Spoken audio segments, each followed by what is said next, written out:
Hello student, मैं YouTube channel Bihar study IQ पे स्वागत है।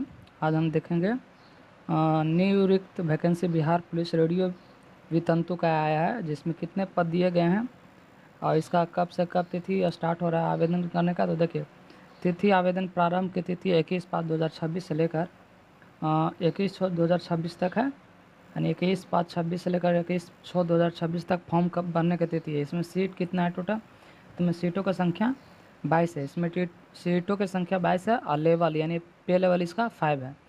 ये है निकला है, किसके तहत निकला है, तो assistant sub inspector technical form के लिए निकला है। अब किस कौन कौन से व्यक्ति इसको आवेदन कर सकते हैं, तो चलिए हम देखते हैं किस और कौन सा विभाग, ये विभाग जो निकला है बिहार पुलिस के, इसमें कौन सा कैटेगरी के कौन सा कितने पोस्ट हैं और उम्र दिया हुआ है अनारक्षित के लिए कितने वर्ष है। देखिए, आपका अभ्यर्थी का उम्र दिनांक 1/8/2025 मैट्रिक अथवा समकक्ष प्रमाण पत्र का अनुसार निम्नलिखित होनी चाहिए।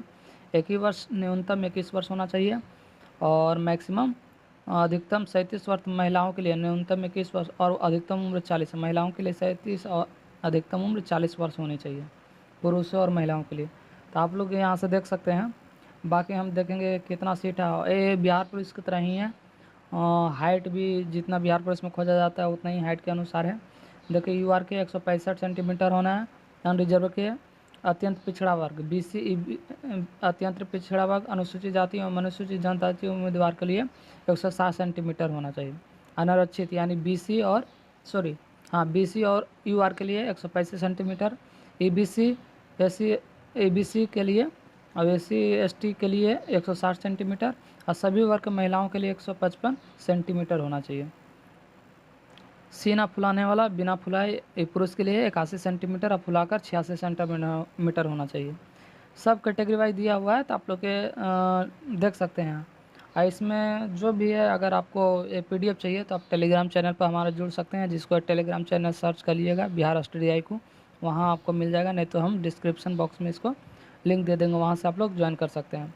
इसमें लिखित परीक्षा होगा, प्रारंभिक परीक्षा प्रथम चरण में हो गया, जिसमें 100 अंक की होगी, जिसमें बहुविकल्प 2 घंटे की होगी, जिसमें 40 प्रश्न आपको, देखिए इसमें लिखा हुआ है प्रथम चरण प्रारंभिक परीक्षा में 100 अंकों में एक प्रश्न पत्र, जिसमें वस्तुनिष्ठ बहुविकल्प प्रश्नों का कुल संख्या 100 होंगे। परीक्षा की अवधि 2 घंटा की होगी। समान ज्ञान सामाजिक मुद्दों के लिए 40 प्रश्न होंगे।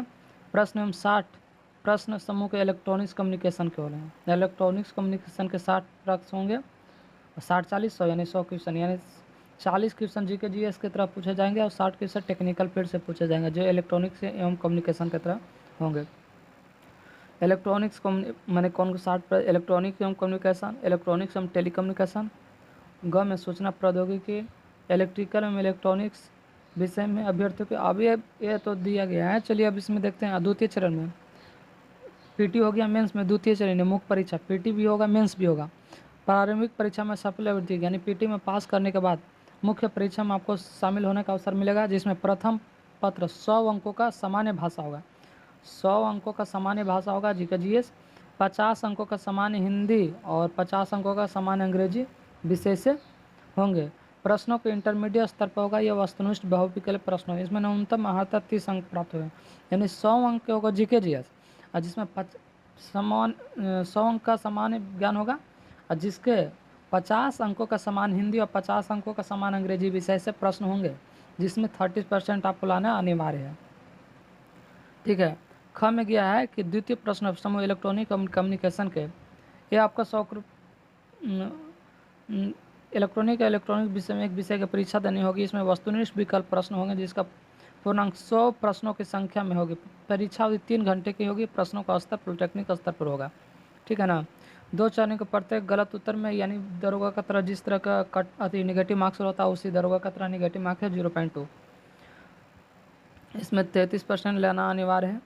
फिर तृतीय चरण में PT हो गया, मेंस हो गया तृतीय, यानी थर्ड चरण में हो गया वही फिजिकली फिटनेस टेस्ट यानी PET होगा, जिसमें 1600 मीटर दौड़ना होगा कितना में 7 मिनट में, और वही न्यूनतम 3 फीट 6 इंच होता है पुरुष के लिए, महिलाओं के लिए 2 फीट 6 इंच होगा। दिया गया है जस्ट दरोगा की तरह दिया गया है, जिसमें दरोगा का फिजिकल फिटनेस टेस्ट होता है वैसा ही इसमें दिया गया। इसमें 22 सीटें हैं, तो कौन कौन कैटेगरी में कौन सा सीट है? UR में देखिए 8 है, आर्थिक रूप से कमजोर है 2 है, अनुसूचित जाति से 3 है, अनुसूचित जनजाति से 1 है, अत्यंत पिछड़ा यानी EBC से 4 है, पिछड़ा वर्ग BC से 3 है, पिछड़े वर्गों के महिलाओं के लिए 1 सीट है। टोटल 22 सीटें पर आवेदन निकला है।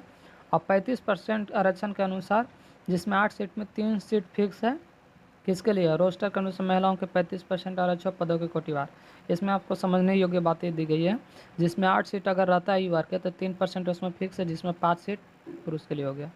2 में एको नहीं फिक्स है, 3 में 1 फिक्स है अनुसूचित जाति के लिए, इसमें 2 गो बचा तो 2 गो जो अनुसूचित जाति पुरुष के उसके लिए है। अनुसूचित जनजाति में भी नहीं है, अत्यंत पिछड़ी EBC में अगर 4 गो है तो 1 गो फिक्स हो गया, बाकी 3 गो पर फाइट कर सकते हैं आप लोग। पिछड़ा वर्ग में यानी BC में 3 गो में 1 गो फिक्स है, 2 गो पे फाइट कर सकते हैं, तो ये ऐसा दिया गया है। टोटल यानी योग 22 सीटें में 6 सीटें आरक्षित किया गया 35% का आरक्षण के अनुसार। चलिए नेक्स्ट हम देखते हैं, आरक्षण की बात कही गई है, इसमें सिलेबस की बात कही गई है और कब तक भराया जाएगा ये भी बात कही गई है, तो आप लोग देख लीजिएगा। हाँ, इसको भरने से पहले एक बार और कहना चाहेंगे कि आप लोग जितना भी स्टूडेंट है तो आप लोग एक काम कीजिएगा कि EBC यानी EBC या BC या UR जितना भी है, कास्ट सर्टिफिकेट, रेसिडेंस सर्टिफिकेट और NCL आप लोग ज़रूर बनवा लेंगे, क्योंकि आपको अगर फाइनलिस्ट मेरिट आउट में लेना होगा तो जब DB होता है ना, उस समय आपको DB के समय खोजेगा कि जिस समय से फॉर्म भरें उससे पहले आपको ये सब चीज़ बना हुआ कि नहीं, जाति आवास से आय निवास ये सब बना है कि नहीं। अगर बना हुआ है तो ठीक रहेगा, ना तो फिर आपको वहाँ पर घेरा लगा के कर देंगे कि नहीं, आपको पेंडिंग में डाल दिया गया है। तो ये मैं पूरा नोटिफिकेशन आपको बता दिया हूँ। और आप लोग, हाँ, आप लोग से रिक्वेस्ट है कि आप इस यूट्यूब चैनल को ज़्यादा से ज़्यादा शेयर करें अपने दोस्तों के पास, और जितना भी न्यू वैकेंसी के बारे में हो, या सेंट्रल गवर्नमेंट के बारे में हो या स्टेट गवर्नमेंट के बारे में, जितना भी स्टेट है या सेंट्रल गवर्नमेंट में जितना भी न्यू वैकेंसी आते हैं, आप इस यूट्यूब चैनल पर आपको फ्री ऑफ कॉस्ट प्रोवाइड करवाया जाएगा, इसमें कोई पैसा नहीं लगेगा। हाँ, आप लोग टेलीग्राम चैनल से जुड़े रहिएगा। टेलीग्राम चैनल का नाम है बिहार स्टडी आईगू और यूट्यूब चैनल का नाम भी है बिहार स्टडी आईगू। तो आप लोग इस चैनल को ज़्यादा से ज़्यादा बढ़ाएं, आप लोग से रिक्वेस्ट है। चलिए फिर मिलते हैं नेक्स्ट वीडियो में, तब तक जय हिंद, धन्यवाद।